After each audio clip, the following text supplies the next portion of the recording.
Welcome to Total Money Management. I'm back with Steve. How you going? Total money chaos. Total money crazy.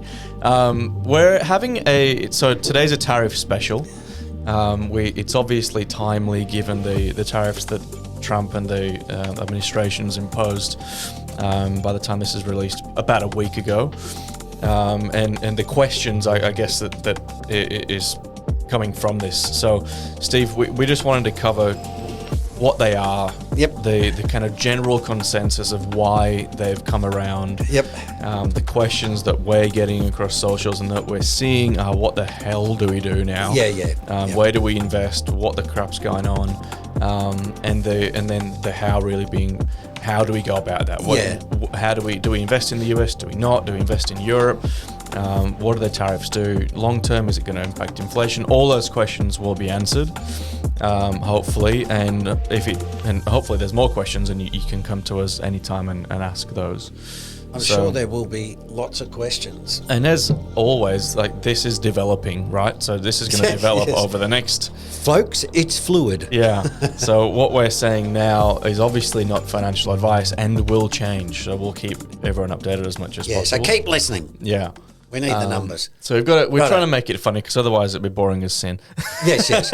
Now, before we get into this, do you want to go? No, we'll go through this first, and then we'll. Yeah. So we've got photos of the for the people that are listening and watching on YouTube, Spotify video. We will upload this. And hold us accountable, because sometimes we forget. We'll upload this to the Spotify, YouTube, so you can download the document and see what we're talking about as well. But I just wanted to start with a quote, I guess, from, is this Trump himself? Yes. Edna Curran, yeah. So Trump gets straight into it and says, for decades, the US has been looted, pillaged, raped, and plundered by nations near and far, both friend and foe alike. So, but essentially what this is saying is people have been taking the piss out of the US for so long, and something had to be done, whether it's Trump, whether it's Biden, whether it's someone else. And this is what's being done. It's everybody. Everybody's been getting into it. Now, before we get into that, let me just read a paragraph here. This is one thing I'd urge everybody to do. Go and read the primary documents. Where do they find them, Steve? Right. This is from the White House, right? This is the, if you type in White House statement on tariffs, right, it'll come up. It's regulating imports with a reciprocal tariff to rectify trade practices that contribute to large and persistent annual United States good trade deficits, right? Liberation Day, April the 2nd. Now, it's barely, 8 pages or something. And only nerdy people like me read them. But I want to read you one paragraph because it encapsulates the whole problem. When people say, why are we here? What's the reason these are done? I'm going to tell you right now, okay? And it's the fourth paragraph in the executive action, right? Okay. Large and persistent annual US goods trade deficits have led to the hollowing out of our manufacturing base, inhibited our ability to scale advanced domestic manufacturing capacity, undermined critical supply chains, and rendered our defence industrial base dependent upon foreign adversaries, right? Okay. Now, I've got to say too, this has started all in about 1990, okay? So it's not like it happened last year. Large and persistent annual US good trade deficits are caused in substantial part by the lack of reciprocity in our bilateral trade relationships. We're doing the right thing, you mongrels are not, right? Okay. This situation is evidenced by disparate tariff rates and non-tariff barriers that make it harder for the US manufacturers to sell their products in foreign markets, okay? We put 5% on yours, you put 45% on ours, and you give these non-tariff barriers, regulations, so we can't sell our products because they're just not competitive, okay? It's also evidenced by the economic policies of key US trading partners insofar as they suppress domestic wages and consumption and thereby demand for US exports while artificially increasing the competitiveness of their own goods, of their goods in global markets. Okay, that's the Chinese consumption stuff, right? Low wages, even though they should raise them, right? And buy more exports. Yep. US stuff, right? These conditions have given rise to the national emergency that this order is intended to abate and resolve. Okay? So Trump is saying what we've been saying for a while, which is everyone's taken the mickey out of the United States and they've had enough. Right? And now they're all screaming blue murder, of course, but that's the why are they doing this, right? Okay, so now we can talk about, what a tariff is. So what's a tariff? Because most people under 45 probably haven't heard of it. Yeah. I'll read again. A tariff is a duty imposed by the national government on imported goods. They're a source of revenue and can be a form of regulation of foreign trade and policy that burden foreign products to encourage or safeguard domestic industry. Okay, what does that mean? Right, what that means is, Jacob, you're selling me, you're exporting a product to me, and I say to you, I'm going to put a 20% charge on top of your product. So when it hits my shore, right, it's $1. I'm going to put a 20% tariff on it. So Bobby, when you import Jacob's stuff, it's not $1, it's $1.20, and that 20 cents goes to the government. Yep. Right? Now, we'll talk more about how that impacts markets and economies, but that's what the tariff is, right? Okay. Why do they use tariffs? Many developing countries use tariffs as a way to build domestic industries, right? So let's say I'm a place like, I don't know, China, right? And you say, geez, we really want to make a big industry here and get rich. And I come along and say, you guys need to build cars, right? Cars are really good. Okay, well, we can't because everybody else has got cars that are a lot better than ours, right? We can build a car, but it's the quality's shit, right? And it's really expensive. And no one wants to buy it because it's garbage. Okay, so what do we do? So what we do is we say, all right, well, let's put 100% tariff on foreign cars. And in the interim, the government will say, listen, Jacob, I want you to build a car factory. Listen, mate, I'll give you cheap loans. Just get in there and build a really good quality car. Figure it out. And you say, how can I do that? And I say, listen, why don't you have a joint venture with those really good car builders and they'll transfer the technology, right? Technology transfer, right? So that's why they do it. Then what you do is you maybe have some homegrown winners like Toyota and BYD, and then you start causing trouble for the foreign car makers, right? And then the foreign car makers leave and you go, great, now we'll sell them our cars, right? That's the way you do it.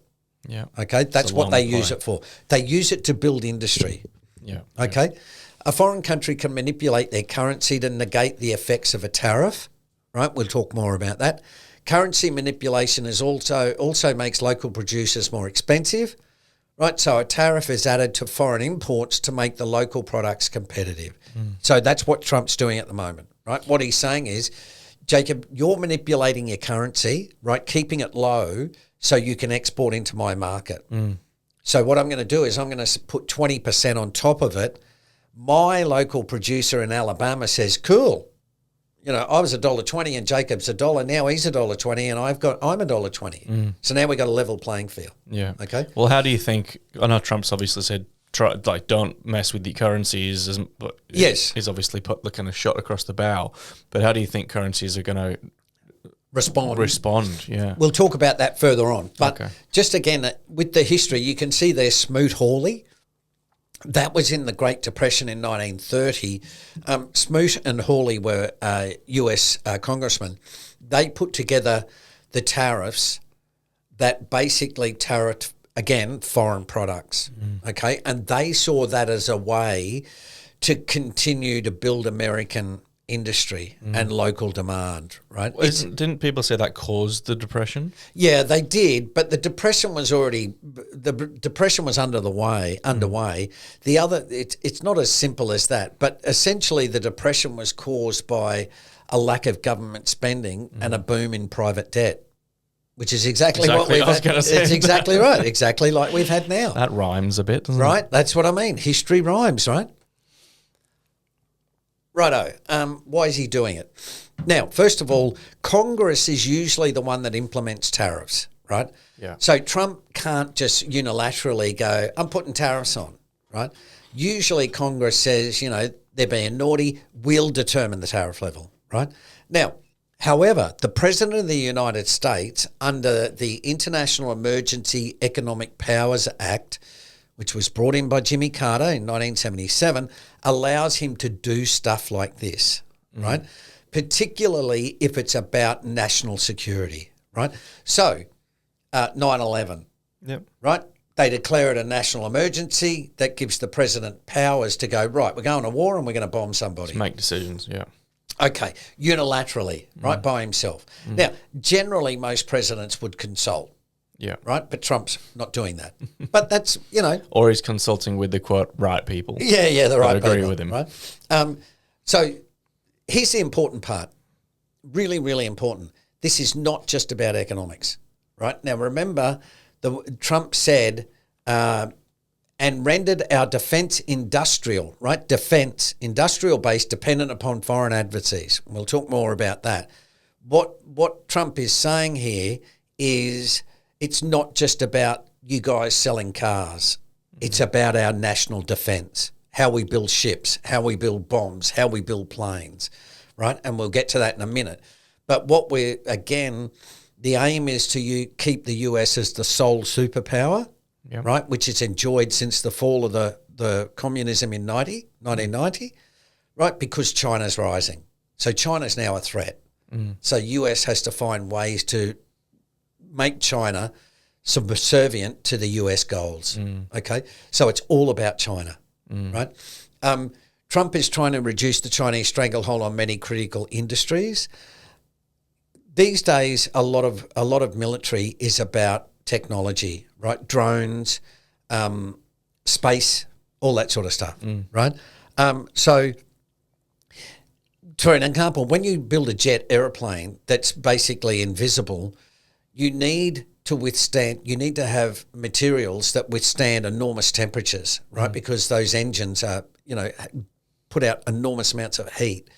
The thing that does that is critical minerals like neodymium and gallium, right? They can withstand huge temperature. So you need to build those into the plane. If you haven't got those, your plane can't fly fast because it can't withstand the heat, right, given off. Who controls all those? China, right? So again, we'll talk a bit further about that, but that's what Trump is saying. We are relying on the Chinese to process the stuff that we need to build national security boats, ships, and stuff in case someone like China attacks, right? And we mentioned this about 12 months ago where we've been saying it's ridiculous that the US dig up the rare earths, they send it to China, China processes it and sends it back, and the US puts it in bombs that they then orient the Chinese, right? Both sides are looking at it going, dude, this doesn't make sense. Yeah. But it does economically. For the sake of capitalism, yeah. It does economically, right? And this is why I say all these economists going, oh, we don't get it. It's like, dude, it's not about economics. It's about national security, right? So this is why politics is reasserting itself over markets, because markets make dumb decisions. They're amoral, right? Markets don't care. It's all about cheapness and efficiency. Yeah. Right? Countries are not about cheapness and efficiency. They're about protecting national borders and their interests, right? Okay, imposing tariffs is a way to reduce Chinese exports. Okay, higher prices mean lower demand. If you're sending me 1 million widgets a year and I say, right, I'm going to put 40% tariff on those widgets, people go, oh, man, I'm not buying those widgets, right? We've been talking about Dorito corn chips, right? They're going from $4 to $8. I'm outraged. I'm not buying Doritos anymore, right? And I've stopped buying them, right? That's what happens. Start a principle. Yeah. But China says, oh, man, we're not selling as many Doritos. Yeah. What do we do? Well, we have to find someone else to buy the Doritos. We have to buy the Doritos ourselves. We have to try and lower the price of the Doritos, or we have to sack everybody because no one's buying Doritos, right? China runs a trade surplus because it saves more than it invests domestically, which means it produces more than it consumes and invests in export surplus. Sorry, folks, long story. What I'm simply saying there is China creates excess production, right? We need 20 million cars. Okay, let's build a factory that sells 60 million. And it's like, okay, but we only need 20. It's like, yeah, but we're going to export the rest of them. Yeah. That's what's going on, right? And it's doing that across the board, everywhere. Steel, aluminium, bloody gallium, cars, iPhones, everything is basically produced out of China. Yeah. Right, because it's so goddamn cheap. And it's produced more than the global consumption needs. Absolutely. Yeah. So what's the issue? Force China to raise its extremely low level of consumption, meaning importing more goods. Okay? You guys have got capacity for 40 million cars. You sell 25, but you could probably sell an extra 10 a year locally if you raise wages and let people consume more. But as I've said before, Xi doesn't want to do that, right? He thinks that's decadence. Okay, fine. Now we're going to force you to deal with it. Yeah. Right? Yeah. That's what they're saying. Okay. And how do you think the Chinese people will... Well, we'll get to that, but China has basically responded by going, right, 34% tariffs on you. Some because tariffs back. Yeah, and we'll get to that. That one there's just the numbers. Don't need to linger long on it. Just showing who the US has a deficit and a surplus with. You will note down the bottom that we have a deficit with the states, right? And that's why a lot of economists here are complaining, going, dude, you sell more of it stuff to us than we do to you. Why are we being tariffed, right? But as Trump said, friend and foes alike. Yeah. Right? Yeah. And maybe it's because of the relationship with China as well, trying to... That's part of it. Yeah. Yeah, absolutely. Australia's going to be in a bit of a difficult position, right? Because what Trump is doing is saying, particularly again to Mexico and Canada and Vietnam, where he's put a 46% tariff on, right? People are going, what the fuck, Vietnam? Full of Chinese investment, right? So what China is doing is saying, we'll just build in Mexico, right? Because they've only got a 5% tariff and in fact they haven't got a tariff, so we'll build in Mexico and export to the US that way. Yeah. And we'll still spy on them through the cars, Yeah. right? And Trump's gone, nah, we're not even going down that road. That's why this is why I say you've got to know about this stuff, because it gets you to go, okay, now I know why Donald Trump's doing it. Whether you agree with it or not is neither here nor there. You have to say, what's the purpose of it, right? And a lot of people are saying there's no strategy. I don't think that's entirely correct. Yeah. And besides that, unless you're a professional boxer, most people when they fight don't have a plan, right? They just go in there swinging. Well, that's what's happening at the moment. Everybody's just swinging wildly and seeing where it lands, right? Yeah. Yeah. What's next? Issues. Okay. As I said before, tariff avoidance backdoors are key to watch, right? That's why Trump is hammering Canada and Mexico. But there's no tariffs on them. No, but what he's saying is, but there's a stipulation with US parts, right? Now, most American cars are built in between the US, Canada and Mexico, and they go across the border lots of times. Yeah. Right? So Trump says, cool, we'll keep that, right? But what Trump is saying is particularly Mexico, right? No more Chinese investment into the car industry where they're inserting their chips into our cars and then tracking the data. Yeah, so they're just watching it closely, I guess. Yeah. What they're doing is saying, China says, well, listen, we can't export out of, Shenzhen, right?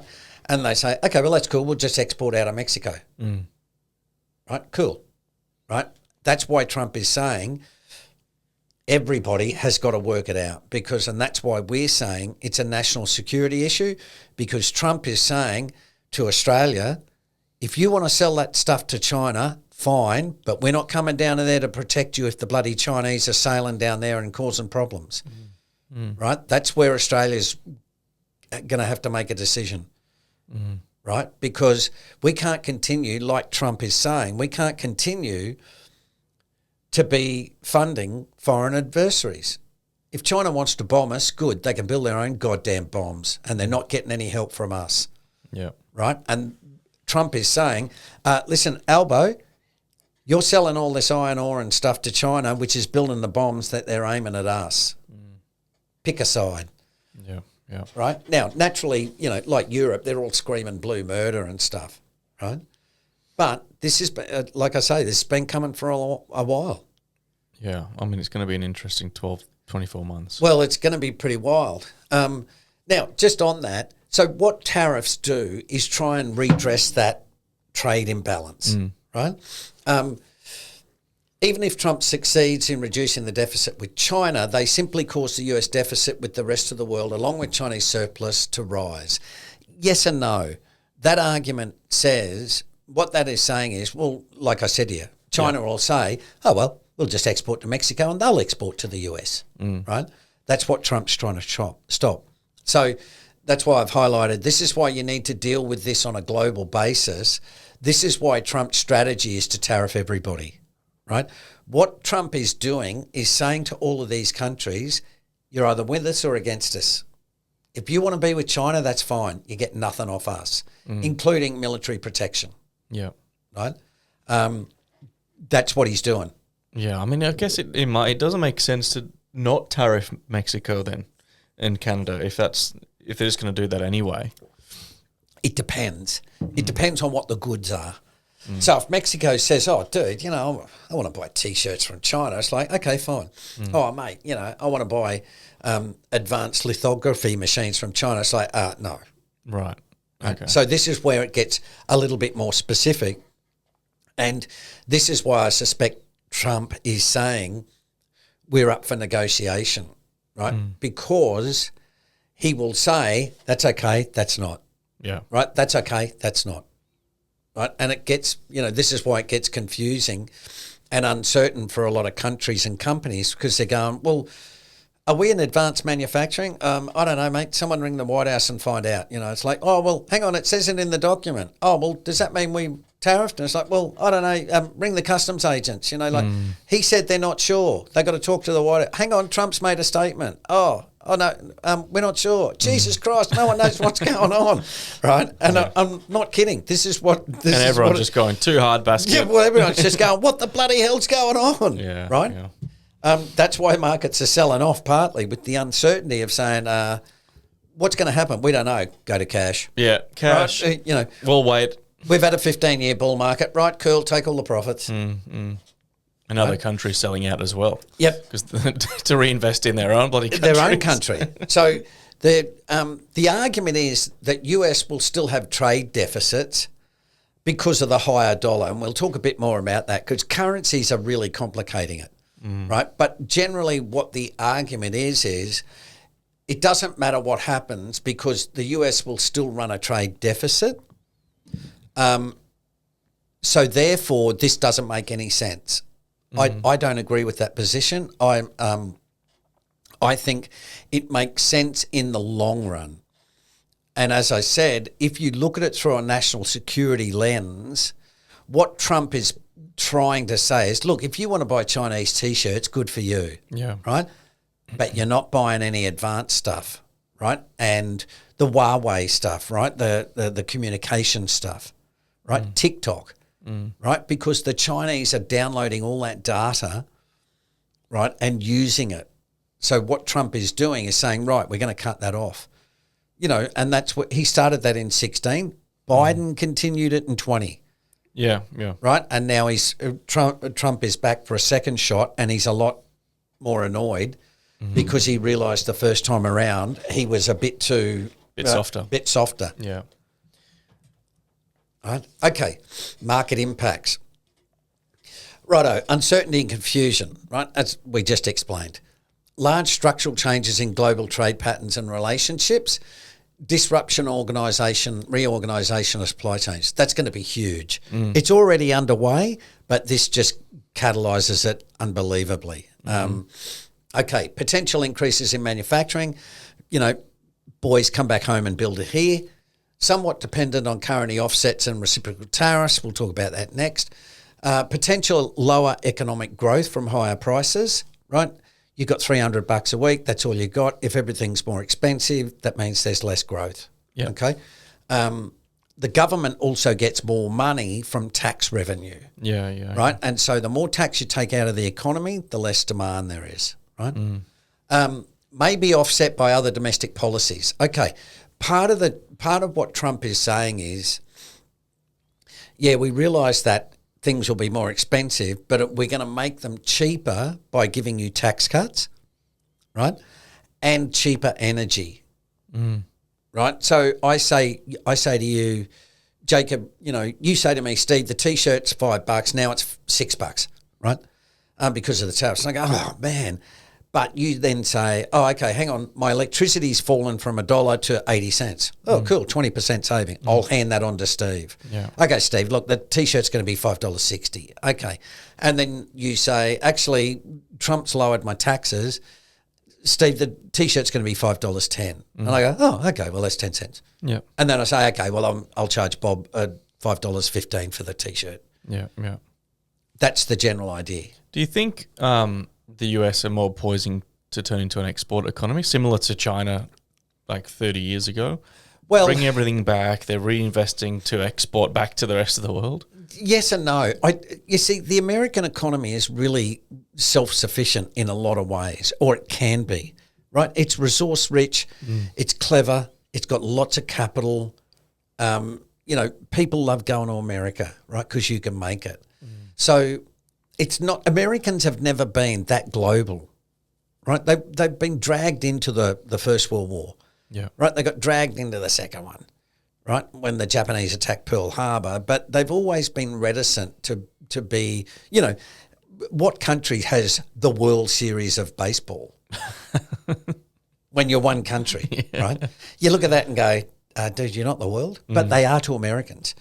Right, you always see those jokes on Twitter where they say to Americans, point to a map of Spain, and they're like, "We haven't got a clue," right? They are the world, right? There's 330 of them. They're insanely rich, right? The American culture, they're nationalistic, right? They've got a lot of pride. They're all flying the goddamn flag, right? All that stuff, right? So they're not that interested in exporting.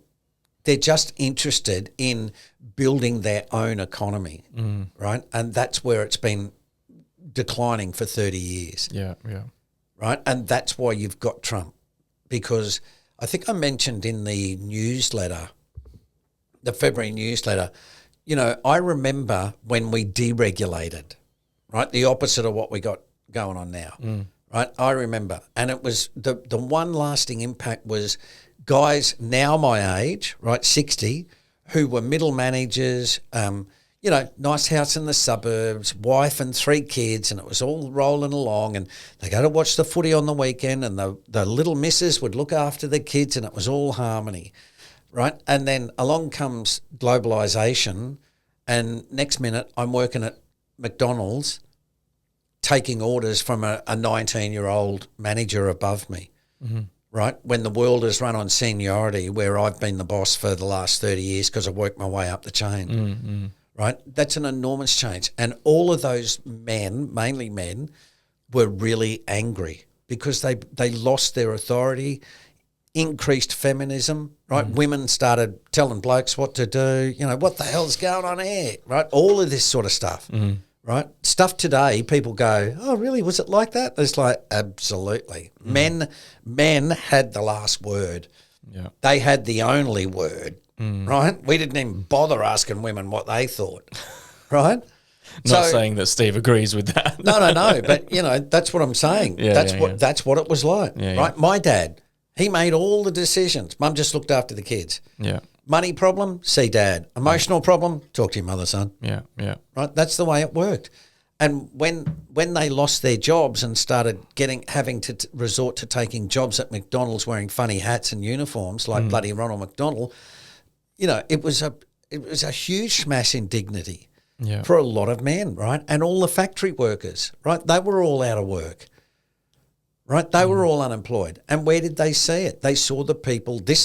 Back then, it was Japan, right, who was hollowing out the industry. Then it was Germany, right. Now it's China, but Japan and Germany were allies, right? They were the friends. China's not the friend of the US. That's why the US have gone. Now we're going to act. Yeah, so they've reacted a little bit stronger. Well, Yes, but because as I said, Japan never wanted to rule the world. No. Neither did the Germans, but the Chinese are different, right? And they're the bulk of communism with Russia.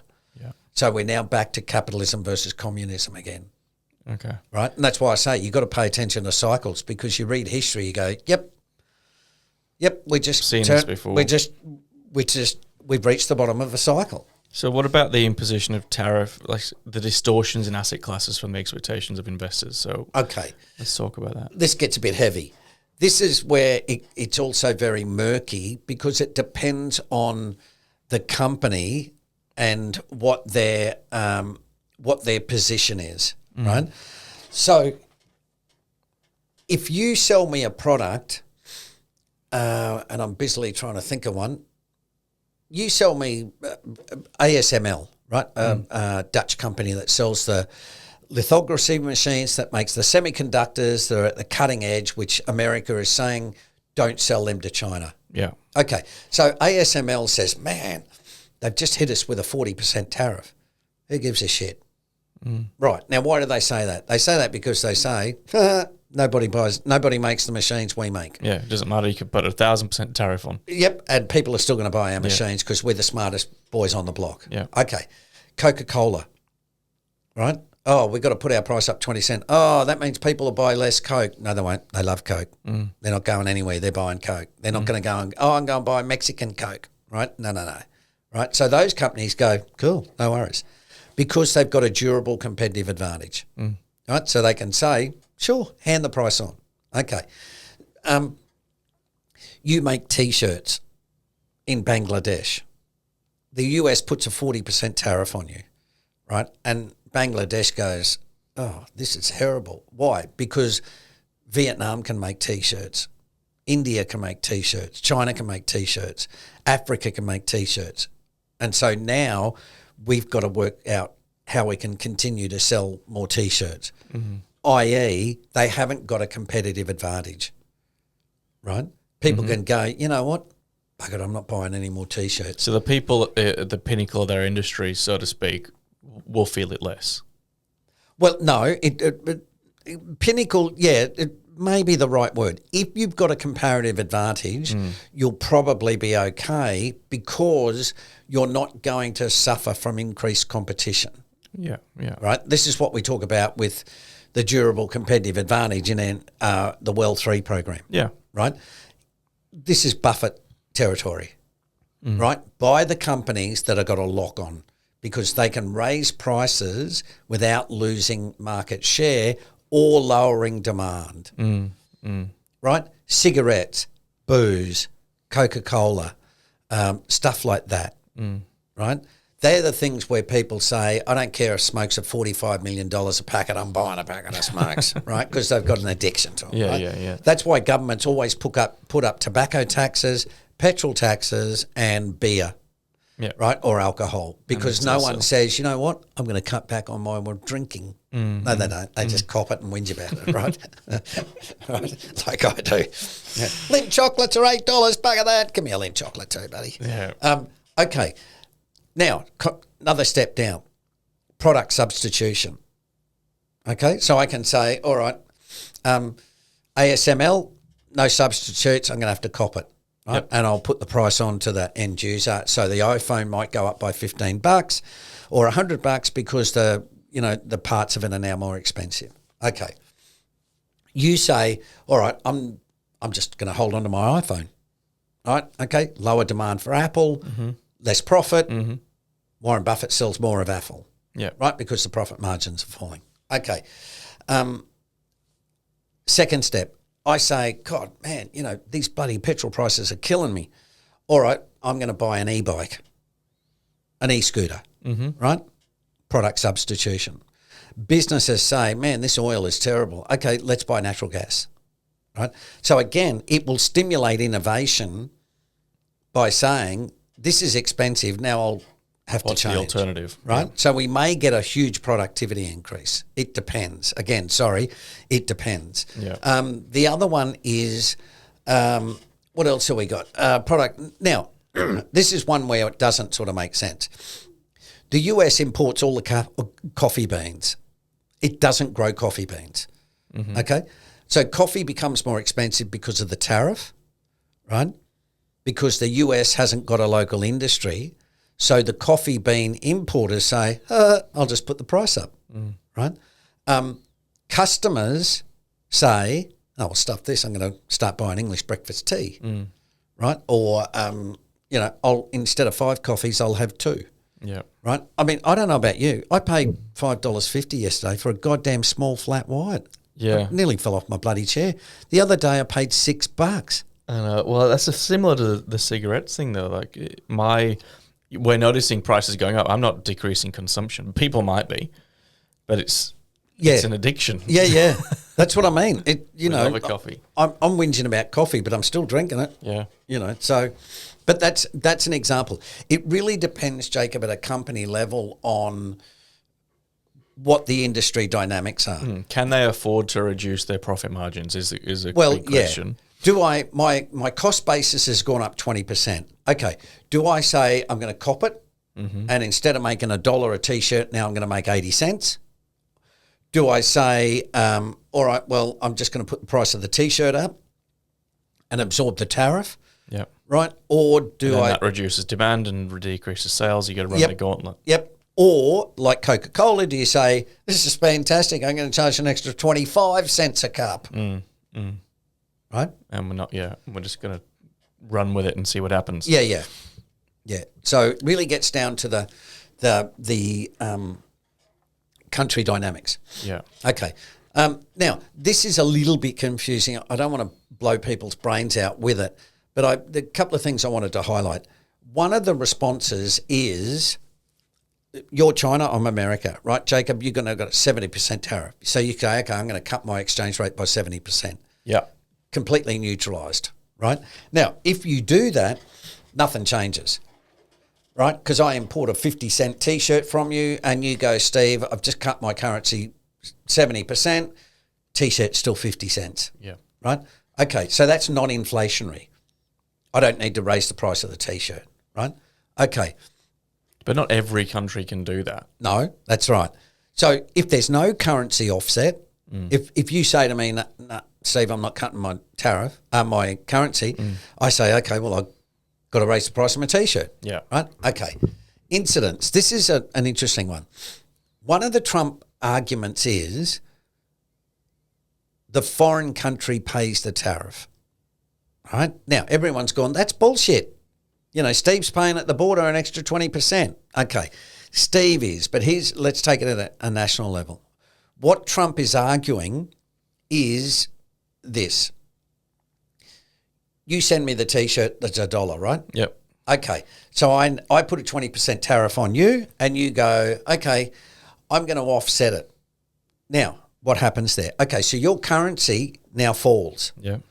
Your currency falls, which makes you poorer, and your imports have now gone more expensive because your currency's lower. Right. You with me? Yeah, I'm following. Okay. Bit confusing, but your currency falls, which means when you import something from Australia, right, at $1, you're paying more. Now you've got to pay $1.20. Yeah. So again, you go, oh Jesus, now my costs have gone up anyway. Yeah. That's what Trump is arguing. Trump is saying, when you peg it to the US dollar. Yes. Well, no. That's with the, yes, sorry, you're right. With the currency offset. Yeah. Right. So you go, my prices have gone up 10%. I'm going to reduce my currency 10%. Oh, but Jesus, now my imports are 10% more. Yeah. Right? That's why Trump is saying they will pay for the tariff. No, but he's not articulating it properly. Well, as I just described it, it's a bit like, Steve, can you just go through that again a couple more times? Just rewind that one, folks. Yeah. If they don't offset the currency, you get more expensive goods. Yes. Right? If they say, like we just said before, no, mate, T-shirt's $1.20. Right? Yeah. I go, okay, well, now the T-shirt's $1.50. Right? As you said, lower demand. Okay? Trade flows. If they offset the currency, right, i.e., I'm going to got my currency 10% to neutralise it, right? This is why Trump's tariffs on China are 70%, right? Because he's saying, well, you're not going that low. Yeah. Right? Little effect on trade flows as effect import prices don't increase. Regulatory reform offset currency effects on exports. Trump is saying, so again, when you think about this, folks, just don't think about tariffs. Think about also Trump saying, I'm going to cut taxes. I'm going to deregulate the economy, right? And those are going to be upsides which will make it cheaper. For the US citizen. That's right. Yeah. Right? Mainly for US business. Yes. Right? Man, I got all this goddamn red tape. I need to speak to all these environmental assholes about building a mine. Trump goes, don't worry about it. No more environmental regulation. I just saved $5 million, right? That's offset the price of my iron ore going up $20 because of the tariff. Got it, yeah. Okay? So he's reducing the costs, right, equivalently. Rebalancing, if they don't have a currency offset on trade flows, rebalancing over time as imports are more expensive relative to domestic production, right? So if there's no currency offset, you say to me, well, Steve, the T-shirt's now $1.50. And I go, dude, I can buy one from Billy in Alabama for $1.55 and he gets it here the next day. Okay. Billy in Alabama is now going, I love these tariffs. These are great shit. I'm selling more T-shirts. Because now you're on a level playing field with the Chinese import. Yeah. Right? That's if there's no currency offset. Yeah, so in theory could stimulate US business even more, like tenfold. Absolutely. That's what he's trying to do. He's actually saying, bring the factory back here. Now, he's not necessarily saying, bring your crappy T-shirt factory back here. No. He's saying, bring your advanced manufacturing back here, right? That's what Biden did with the CHIPS Act, right? And the inflation. They didn't say, hey, we want to build T-shirts. No, they bring the smart folk back here. They said to TSMC, right, Taiwan Semi-Manufacturing, bring your $50 billion factory back here, we'll give you $10 billion, right? And TSMC went, that's great. Sounds good. They don't care about T-shirts or bottled water or coffee beans. Yeah. This is about national security where they're saying, we want a defence supply chain here that if China turns nasty, doesn't matter, we'll build our own ships, right? We've got our own rare earths. Yeah, we can look after right? We've got a ourselves. processing chain here because people don't realise how much everybody's reliant on China, right? So what does it mean? Like, obviously 90% of our listeners are Aussies, right? Yep. So what does it mean for the Aussie, particularly talking about if we're devaluing the Aussie dollar? Yep. We'll get to that in 2 more slides. Right, got it. You're ahead of your time. I'm getting there. Righto, stay with us, folks. Stay with us. There's a diagram. Get the slides. Go and read it. It's basically a bit of a flow chart about what happens. Yeah. Okay. What are we going to do? As we mentioned, China says, "Oh well, we're going to devalue our currency." Okay. Now, get it out, Steve. Yesterday, Friday. Is that right? No, sorry. Today, Saturday, China said we are putting 34% corresponding tariffs on the US. Yes. Okay. US said 34 on China. China said 34 on you. Right? Okay. So one response is you tariff us, we tariff you. Okay. Welcome to the shit fight. Yeah. Righto? Stock market has responded by futures being down 6% when this is actually launched on Monday. Exactly right. Okay. Managed exchange rates. Righto. So the Japan goes in and agrees to a dirty float. A dirty float of the currency is simply saying... Sounds like a bad toilet joke. It's simply saying, look, we won't let our currency fall below a line, i.e., look, if we reduce our currency 20%, nothing happens. Donald Trump comes along and says... don't let your currency go below 5. And Japan goes, yeah, okay. So if it looks like going lower, the central bank intervenes and keeps their currency high. Right. Okay, so in other words, they can't go like China, we'll just cut the currency. When Trump did it the first time around, China cut the currency 18% to negate the 20% tariff. Yeah. Right? Just overnight. Yep. Wow. So... okay, reciprocal tariffs. Yep, we got that bit, right? You hit me with 10, I hit you with 10, right? Reduced use of the US dollar. Highly unlikely. Look, this is long and I haven't got enough time here to bore you with it completely. The US dollar is the world's currency. Whenever shit hits the fan, you buy US dollars, right? Why? Everything's pegged up to the US dollar. Exactly, right? They're big, they're rich, and they'll pay you if you buy US dollars, you will get your money back, right? You buy US bonds, they will pay you. Yeah. Okay. One of the arguments is, they'll de-dollarize, right? In other words, they'll let the dollar fall, and that will cause the US some pain, right?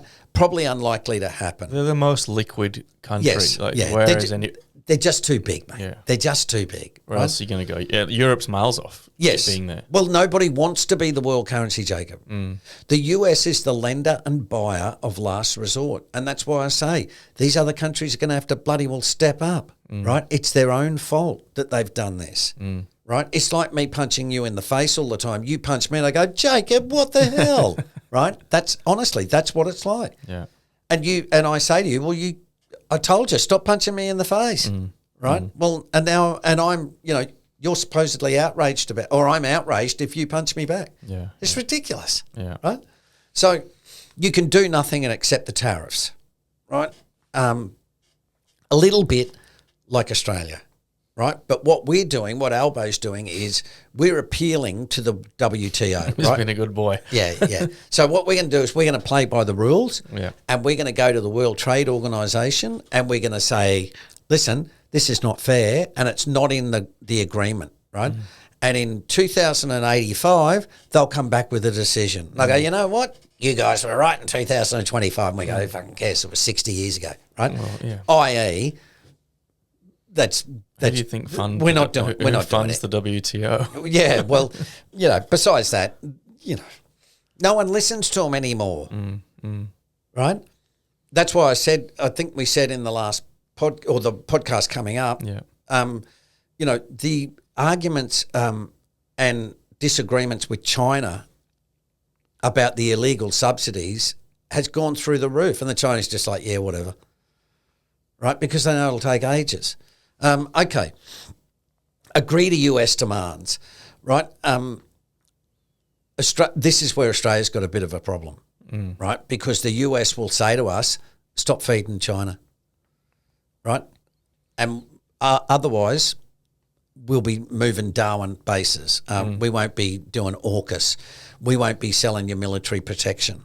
Right? China will say the same thing, saying we won't be buying your residential real estate. Well, yes and no, but we're in geopolitics now. It's all about war, right? Yeah. It's all about protection. So that's why everyone's going crazy on defence spending, right? Now, a couple of things. An overall caveat is everything is up for grabs, so it depends what happens.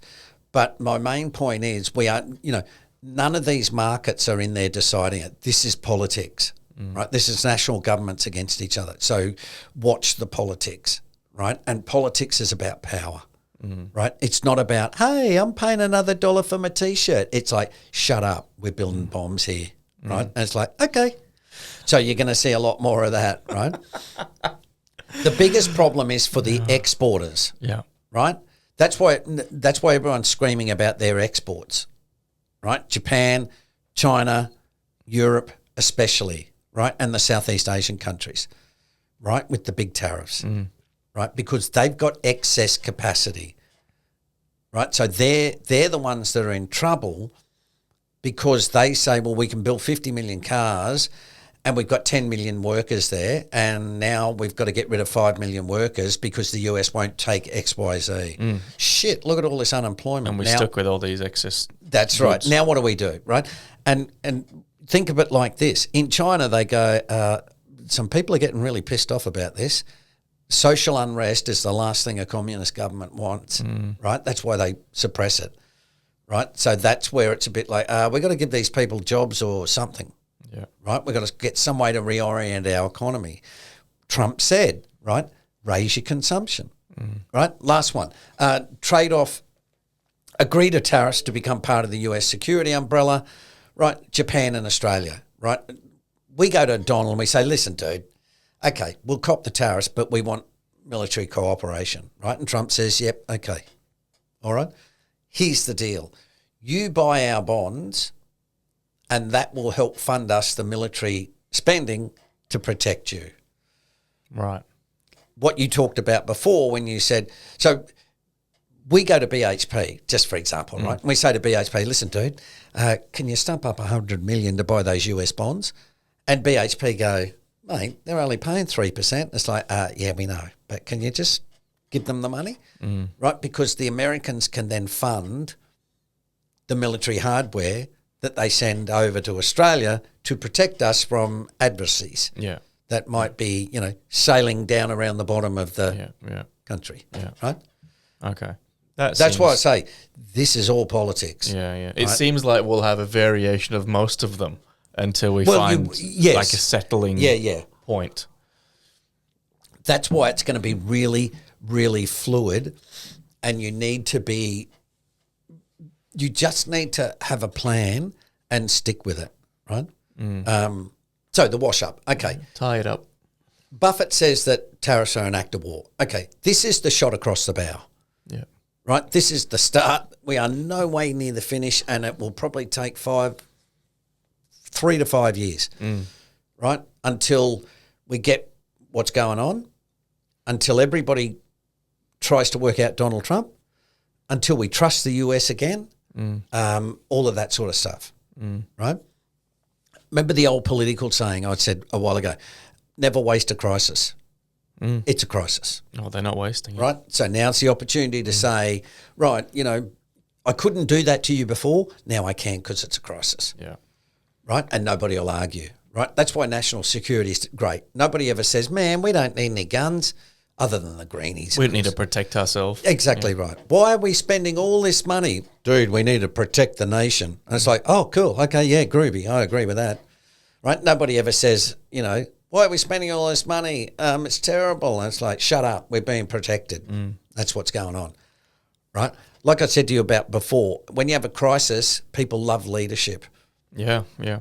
Right? Because they make decisions and we're protecting people from the floodwaters. And everyone wants a scapegoat if it goes wrong. Absolutely. Yeah. Oh, right? Steve said this. It must be bad. Yep, yeah. That's right. Okay, the US is sick of being buying lender of last resort. We've talked about that. Sick of being the lone protector of global sea lanes, right? It's great the Americans are paying $1 trillion a year to protect the sea lanes while I just cruise on by. Hey, thanks for you guys for being my protector. I'm just making shitloads of money selling you stuff. Yeah. Right? That's what's going on. Countries such as Japan, China and Europe for underconsumption, right? Buy more stuff, you guys. Which would be good for Australia, right? Yep. Commodities. And trying to weaken US manufacturing, right? We don't make them rare earth processing now, and therefore we can't build bombs and planes and stuff, right? That's a really big one. Okay, second bit. Let's all just calm down and take a deep breath, right? Unlikely to happen, but that's what I recommend. Global trade has to be dealt with globally, not piecemeal approaches like tariffs, okay? So, for example, the US has tariffed us, right, and said, we won't buy their beef and stuff. That's not going to fix their problem, right? You've got to deal with this at a global level. That's why Trump is tariffing everybody, right, because it's got to be done globally. I won't bore you with the intimate details, right? They don't deal with the main problem, right? Deal with currency manipulation. Right? Japan does it, Europe does it, China does it. They're the main offenders. Every time the US wants to do something, they drop their currency and therefore nothing changes. Okay? That's a really big one. It's a really big one.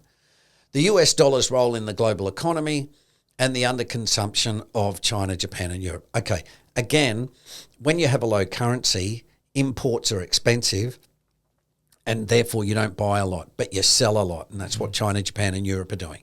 And the US is the one that takes the bulk of it. Yeah. Right? Yeah. The US is threatening to be more like China and Europe. Okay. What the US is essentially saying is, okay, you don't want to play it like that. We'll play your game. Right? So we'll tariff you and then we're going to do all that stuff that you do to us. Right? So now you can complain, but now we're on a level playing field. Yeah. Right? Okay, final. Remember this, right? Markets go up and down. That's it. Right? They go up or they go down. They don't explode, go to zero, go to infinity, right? each company and sector will have to calculate the costs and benefits, right? Might be good for BHP, might be bad for Woolies, right? You have to have a look at that. But in terms of the market overall, it's probably a negative in the short term. Stock market. Yeah, right. Always seen that. Absolutely. Everybody, it's complete uncertainty. Bugger this, I'm going to cash. Yeah. Right. Does that mean you should go to cash? No. It Does it mean you should have some cash? Just means you might sell down some of your portfolio to go to cash. Yeah. Right. Even if you take a loss. Mm-hmm. Now, the reason I'm not recommending that, I'm just saying if you look at it going, oh man, I'm down $5,000, and you're not seeing in 3 months you could be down 15. Yeah. Now, you could be up 5. All I'm saying is there's a lot of uncertainty, and apologies, I can't tell you exactly what's going to happen. Well, no one can. No. Yeah. So that's where investing is like, right, now you can knuckle down and work out your allocation. This is why we harp on about having cash and rebalancing always. Yes. Not being fully invested. 100%, right? And hedging. It's no good when these fund managers go, oh, it's a great time to buy the dip, and it's like, with what? Yeah. I haven't got any money. No one's got money, yeah. Right? And if the tariffs are bad, it's like, and now I'm unemployed. Like all those MAGA voters who voted for Trump, and then Musk came along and sacked them all. And they all went, now I'm unemployed. Mm. But I voted for you. It's like, welcome to the world, right? Okay. There's just too many variables. Tariffs are not the only one. You've got currency manipulation. You've got non-tariff barriers. You've got a whole range of export taxes, import controls, export licenses, import licenses, all of this stuff. Yeah. Right, will come into play. Right? China already did that with gallium and germanium. Right? You want to sell that stuff overseas, no problem. You got to talk to us first. Yeah. I.e., right, we're going to control the export of that, which is going to hurt the US, which is what they've done today with the critical minerals. Right? So expect a big fight. Yeah. Now, flip side, that might be great for Australian rare earth companies. Right? Not saying it is, but the Americans might say, righto, we've got companies down there in Australia, go and talk to them because they're our ally, and get them to sell us the stuff that they've been selling to China. Yeah, so if we play the cards right, it could work out. You got Chinese shareholders? Yeah, okay. Yeah, see you later. Get rid of them. Right? We'll become the new shareholders. Right? That sort of stuff. Yeah. Right? Peter Dutton said today, I think, Northern Territory's got a Chinese company's got a 99-year lease on the port. Dutton said, if I get elected, that comes back into Australian hands. Yeah. Right? Okay. Don't panic at every bit of news. Right? Don't freak out because there's going to be a heap of news because the media's job is not to tell you what's going on. The media's job is to get you to click on an article, right? Foreign ownership is high. In the US market, as we've said, they may need to sell down, right? There's one problem. Second problem, which I think is more concern, margin debt. Now, the reason why is, as you mentioned before, Thursday and Friday were big falls, right? 5%. First of all, that's like a 1 in 8 million event, according to the standard theory. Yeah. Secondly, that'll trigger a lot of margin debt, right? So there's going to be a lot of blokes over the weekend. And as you said, the markets are down. 6 on Monday. 6 on Monday, which is today. Now, they might improve, but what we're saying is there's a lot of, pardon the blokes over the weekend going, man, we need to think about this because now we're going to get a margin call. Right? Or they're now going, actually, now we're 5% away from a margin call. Yeah. Should we sell now to bank up the money? Yeah. Right? That's a biggie, right? We've still got a high CAPE. We've got high overall debt levels, right? Particularly in Australia with residential property. So might have to watch that. And so I think there'll probably be more downside. But given Trump's proclivity to announce things on the roll, we could have a short-term rally. Yeah. And this is what you see in bear markets, right? People go, oh, it's all terrible. Hey, they just said they're going to build a higher. Hey, cool, great, let's jump in the market. They all jump in, right? Goes up 10%. Oh, it's all good again. It's all, everyone loves each other. Oh, no, they don't. They just said blah, blah. Oh, shit. Down 20%, right? And this is where you get that volatility. Yeah, so I guess have some cash, have a strategy, and don't be too jumpy with your positions. Yes. I think. Yeah. Just don't panic, right? Just always take a deep breath and try to stay as rational as possible. Feel free to reach out to us, obviously, as always, if you have any questions. We might wrap it up there, though, Steve. Yep. That was great. Hopefully that made sense and helped some people, and it'll tame down the questions on tariffs moving forward. But if it doesn't, reach out, like we said. If you are listening to this and you've held on for an hour, good job. Please jump in and leave us a review on whatever platform that you're listening on. Thanks. Cheers, folks. Cheers. As always, remember, we don't provide financial advice.